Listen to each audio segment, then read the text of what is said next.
Hello everyone, कैसे हैं आप लोग।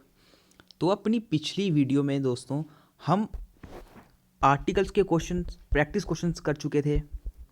इसी के साथ साथ हमने उसके पिछले वाले सेशन में सब्जेक्ट वर्ब एग्रीमेंट, जिसको टेंसेस भी हमारे सिलेबस में मेंशन किया गया है, उसके बेसिस पर भी हमने काफ़ी क्वेश्चंस किए थे। और मुझे उम्मीद है कि अब आपका मतलब टोटल कन्फ्यूज़न जो दूर हो गया होगा कि क्या आर्टिकल यूज़ किया जाए या फिर कौन सी वर्ब क्या आएगी।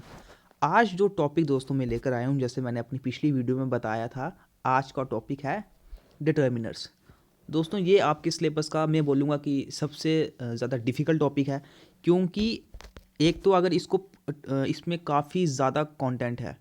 अगर इसको टोटल पढ़ना हो तो फिर 8 से 10 दिन इसको लग जाते हैं, लेकिन हम सिर्फ वही पार्ट कवर करेंगे, वही पर्टिकुलर डिटर्मिनर्स को कवर करेंगे जो हमारे सिलेबस में है या फिर जो एग्ज़ाम में मैक्सिमम टाइम पूछे जाते हैं। तो देखिए, सबसे पहले आपको बताता हूँ कि डिटर्मिनर्स होते क्या हैं। डिटर्मिनर, इसका जो मतलब है ये होता है टू डिसाइड। अब डिसाइड मतलब क्या, सबसे पहले आपको ये याद रखना पड़ेगा कि डिटर्मिनर का यूज़ होता किस लिए है। ये हमेशा नाउन से पहले आता है।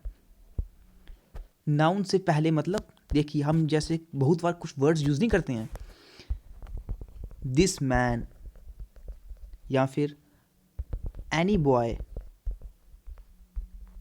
या सम डॉग्स, कुछ भी जो नाउन से पहले आता है, कोई भी वर्ड जो नाउन से पहले आते हैं, ये वाले जो मैंने अभी वर्ड यूज़ किए जैसे कि दिस, एनी, सम, तो यही पर्टिकुलर वर्ड्स, ऐसे ऐसे कई वर्ड्स होते हैं, इनको हम बोलते हैं डिटर्मिनर्स। तो यही मेरी जो मैंने पहली हाईलाइटेड लाइन है कि डिटर्मिनर्स होता क्या है, टू डिसाइड। और डिटर्मिनर्स का यूज़ कब होता है, ये यूज़ होता है हमेशा नाउन से पहले। अब वो नाउन काउंटेबल सिंगुलर भी हो सकता है, या काउंटेबल प्लूरल भी हो सकता है, या फिर अनकाउंटेबल भी हो सकता है। अगर आपको इसमें कन्फ्यूज़न है कि नाउन सिंगुलर प्लूरल वगैरह काउंटेबल, तो ये भी मैं आपका कन्फ्यूज़न दूर कर देता हूँ। देखो, नाउन होते हैं दो टाइप्स के, एक काउंटेबल और एक आता है अनकाउंटेबल। काउंटेबल में दो टाइप्स आते हैं, सिंगुलर और प्लूरल। काउंटेबल सिंगुलर क्या होता है, वो नाउन जिनको हम मतलब बता सकते हैं कि ये एक एक है, ये दो है, ये तीन है, नंबर्स में बता सकते हैं। जैसे कि मैं बोलूँ सिंगुलर काउंटेबल, जैसे कि बॉय, तो मैं बता सकता हूँ कि वहाँ पर एक लड़का है, एक लड़का यानी कि वन बॉय या वन गर्ल, या फिर कोई भी वन एनिमल या वन नेम, कोई भी सिंगल चीज़ दोस्तों, वो होती है सिंगुलर काउंटेबल नाउन, जिसको गिना जा सकता है, जिसको बता सकते हैं कि ये चीज़ एक है। वहीं पर अगर प्लूरल की बात की जाए, प्लूरल क्या होता है, अगर मैं बॉय की जगह बॉयज़ कर दूं या गर्ल की जगह गर्ल्स कर दूं, ये होता है काउंटेबल प्लूरल। काउंटेबल प्लूरल क्यों, क्योंकि चाहे ज़्यादा बॉयज़ हों, हम गिन सकते हैं कि कितने बॉयज़ हैं, 1 2 3 4 10 100 200, कितने भी बॉयज़ हैं हम गिन सकते हैं। ये गर्ल्स हैं, कितने भी हम गिन सकते हैं। तो जो नंबर्स में गिने जा सकते हैं, जिनका हम नंबर्स में बता सकते हैं कि ये कितने हैं, वही आते हैं काउंटेबल सिंगुलर और काउंटेबल प्लूरल। अगर एक होता है तो सिंगुलर, अगर ज़्यादा होते हैं तो प्लूरल। लेकिन अनकाउंटेबल क्या होता है, अनकाउंटेबल दोस्तों, अनकाउंटेबल नाउन होता है जिनका नंबर्स में आप बता नहीं सकते। जैसे कि आप वाटर ले लो, क्या आप नंबर में बता सकते हो कि एक पानी है, दो पानी है, कितना पानी है? नहीं। इन शॉर्ट अगर आप इसको मैं अगर बताऊँ ना, काउंटेबल वो होते हैं जिनका प्लूरल हो जाता है। जैसे कि बॉय को मैं बॉयज़ कर सकता हूँ, लेकिन क्या वाटर को मैं वाटर्स कर सकता हूँ? कभी नहीं। ये अनकाउंटेबल नाउन जिसको हम गिन नहीं सकते। जैसे मैं रुपी को रुपीज़ कर सकता हूँ, लेकिन क्या मैं मनी को मनीज़ कर सकता हूँ? नहीं।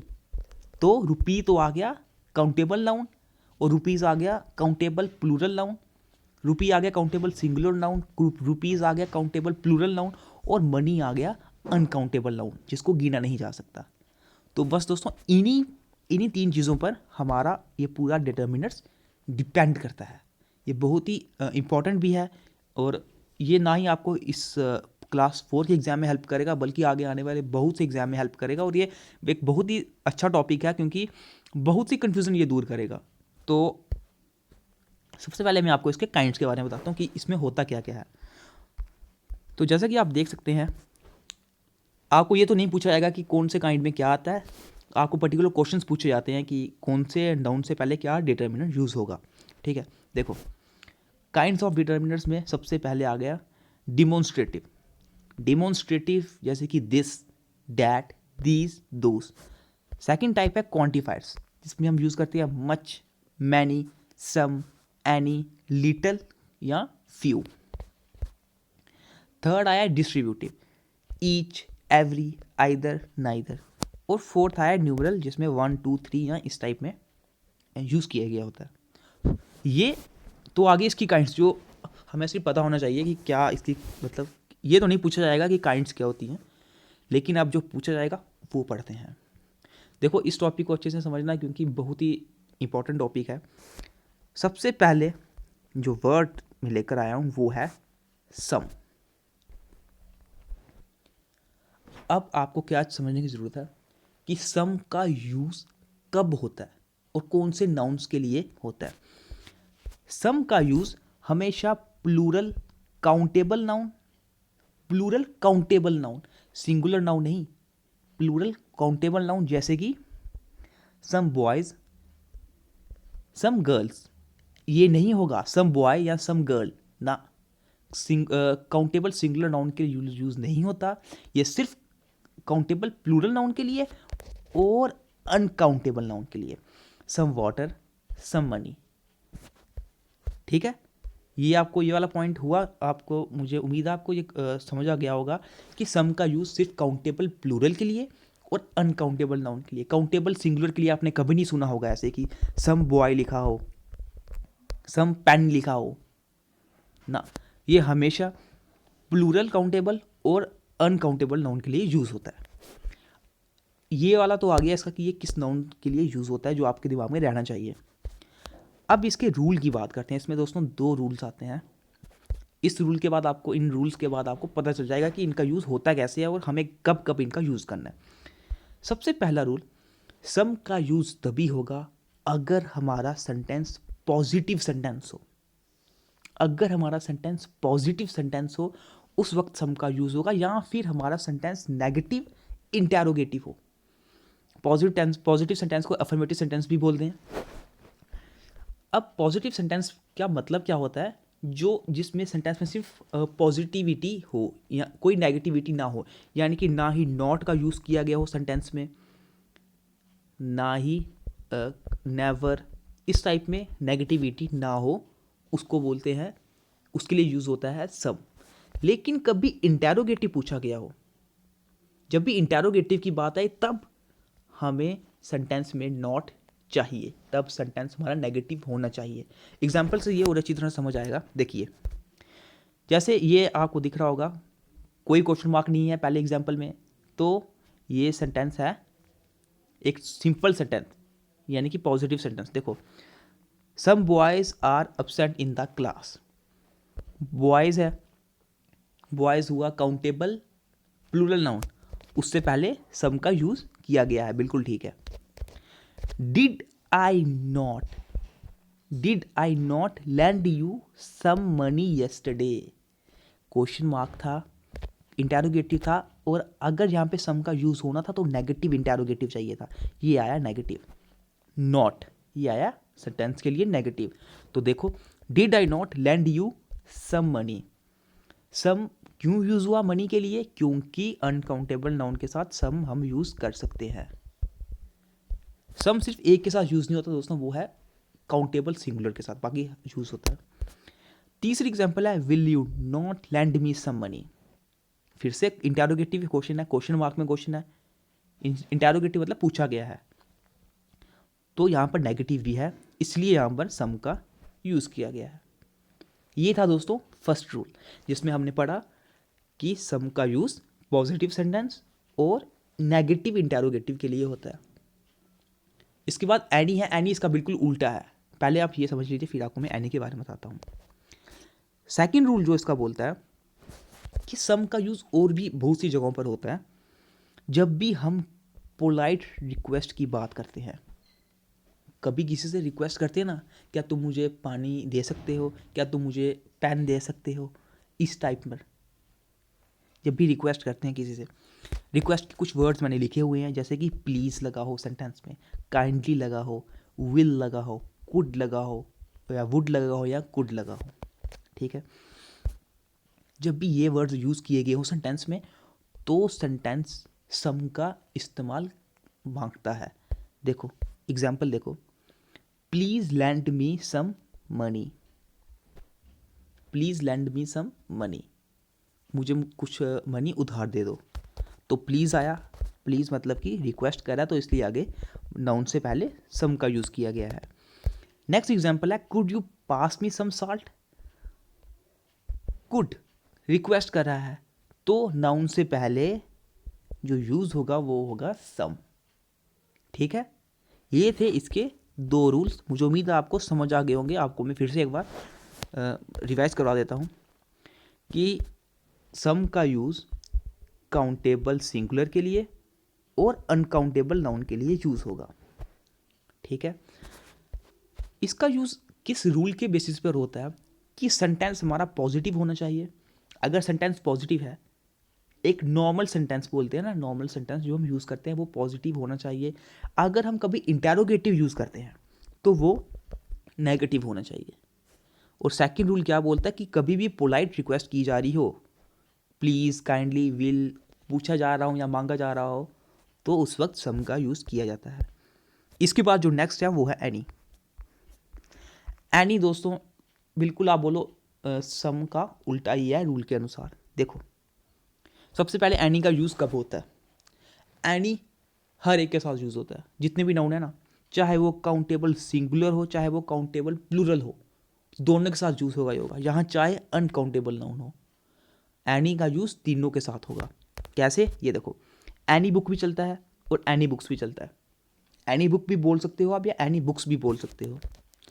अनकाउंटेबल नाउन देखो, any water, any advice, any money, यानी कि यहाँ पर सम का यूज़ सिर्फ अनकाउंटेबल नाउन और काउंटेबल प्लूरल के साथ हो रहा था, एनी का यूज़ तीनों के साथ हो रहा है। एनी किसी के साथ भी आ सकता है। इसके रूल्स की बात करते हैं। मैं सम और इसके रूल को कंपेयर करूंगा ताकि आपको कन्फ्यूज़न दूर हो जाए। देखो सम का यूज़ कहाँ होता था? पॉजिटिव सेंटेंस के लिए और नेगेटिव इंटेरोगेटिव के लिए। एनी का यूज़ बिल्कुल इसका उल्टा होगा। एनी का यूज़ तब होगा जब सेंटेंस नेगेटिव हो। जब एक नॉर्मल सेंटेंस नेगेटिव हो उस वक्त एनी का यूज़ किया जाता है, या फिर सब्जेक्ट या फिर सेंटेंस जो है वो इंटेरोगेटिव हो। नेगेटिव इंटेरोगेटिव नहीं, इंटेरोगेटिव, यानी कि ये बिल्कुल सम का उल्टा है। वहाँ पर हमें पॉजिटिव सेंटेंस चाहिए था, यहाँ पे हमें नेगेटिव सेंटेंस चाहिए। वहाँ पर हमें इंटेरोगेटिव नेगेटिव चाहिए था, यहाँ पर हमें सिर्फ इंटेरोगेटिव चाहिए, इंटेरोगेटिव पॉजिटिव। यानी कि इंटेरोगेटिव में कोई नॉट का इस्तेमाल नहीं होना चाहिए। इसकी एग्जाम्पल देखिए, आपको और अच्छे से समझ आ जाएगा। There isn't any water in the pot. Isn't यानी कि इज नॉट, नॉट लगा है, सेंटेंस नेगेटिव है, आगे नाउन से पहले एनी का यूज हुआ है। इससे कोई फर्क नहीं पड़ता कि नाउन सिंगुलर है या नाउन प्लूरल है या काउंटेबल या अनकाउंटेबल, एनी हर एक के साथ यूज होता है। सेकंड है do you have any pen. ये हम यूज भी करते हैं ना। अब हम ये नहीं बोलते कभी do you have some pen ना, वो ग्रामेटिकली वो गलत हो जाएगा। Do you have any pen, देख सकते हैं अगर यहाँ पे नॉट लगा दूँ, do you not have some pen, अगर मैं नॉट लगा दूँ तो यहाँ पे सम आ जाएगा। लेकिन पेन के लिए मुझे फिर पेन्स करना पड़ेगा, do you not have some pens, क्योंकि वो पेन के लिए यूज़ ही नहीं होगा। पेन के लिए यूज़ नहीं होता है, वो सिंगुलर के लिए यूज़ नहीं होता है सम, वो सिर्फ प्लूरल के लिए होता है। थर्ड एग्जाम्पल है do you have any money, क्या तुम्हारे पास कोई पैसा है। इस टाइप में यूज़ किया गया है। इन शॉर्ट सेंटेंस नेगेटिव होना चाहिए, और अगर इंटेरोगेटिव है वो सिर्फ पॉजिटिव इंटेरोगेटिव होना चाहिए, उसमें कोई नॉट का यूज़ नहीं होना चाहिए। वहीं पर इसका रूल नंबर सेकंड क्या बोलता है कि जब भी सेंटेंस में ये पर्टिकुलर वर्ड्स यूज़ किए गए हों, barely, seldom, hardly, scarcely, rarely, whether या कभी भी डाउट डाउट भी आए ना, तो हमारा सेंटेंस नाउन से पहले एनी यूज़ करेगा। ये तो आप बिल्कुल दिमाग में इसको, जैसे उसका सेकंड रूल था ना सम वाले का कि रिक्वेस्ट के लिए सम ही यूज़ होता है, वैसे ही इन पर्टिकुलर वर्ड्स के लिए हमेशा हमेशा चाहे कोई भी कंडीशन हो, हमेशा एनी का यूज़ होगा। इनके लिए हमेशा एनी का ही यूज़ होगा। एग्जाम्पल देखते हैं। He has hardly any money. मैंने सम एनी को हाईलाइट किया हुआ है ताकि आपको ज़्यादा कन्फ्यूज़न, मतलब बिल्कुल आराम से आप इसको क्लियर विजन हो आपकी इस पर। He has hardly any money, उसके पास हार्डली कोई पैसा है। ठीक है, हार्डली का यूज़ हुआ इसलिए आगे नाउन से पहले एनी का यूज़ हुआ। सेकंड है आई डाउट, डाउट आ गया, I doubt weather he has done any crime.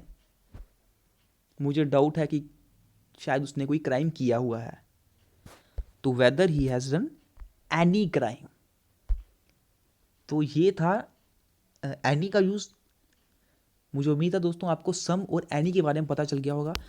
जाने से पहले आपको मैं फिर से एक बार समझा देता हूँ ताकि आपको बिल्कुल इसकी कन्फ्यूज़न दूर हो जाए। सबसे पहले मैं लेता हूँ सम।